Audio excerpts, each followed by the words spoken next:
Hey guys, it's Richard Beck with Beck Tools. In this video, I am going to be installing this right here. So, this is just a magnetic block with some lock line on it, and I'm going to use this for an air blast.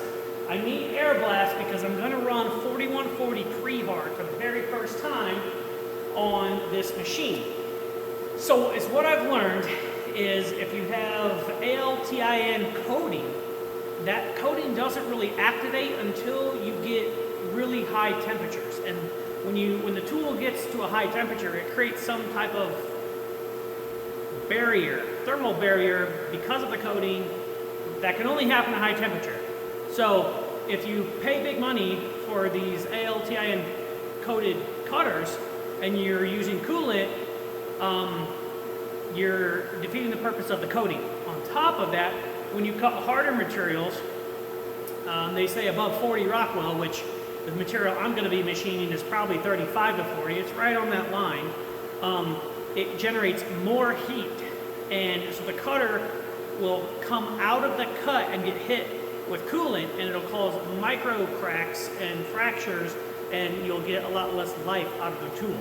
So, for me, that sounds a little crazy because I've always run coolant, but I do believe the science and I do believe it'll work.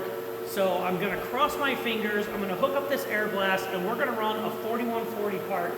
And I just hope it works because it's an $85 end mill, if I'm wrong. So this video definitely will not make $85. And on top of that, I had to buy this and a bunch of fittings, so hundreds of dollars, and I'm definitely not gonna make it back in the video. So for everybody who says I just do this for the YouTube money, guys, there really isn't that much. I do it for fun and because you guys are amazing, and I love chatting with you guys in the comments. So if you have any questions, put them down there. Let's get started.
So you can see that I originally tried to use the magnetic base.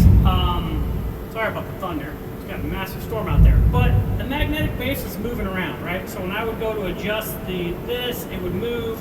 When I would go to turn it on and off, it would move.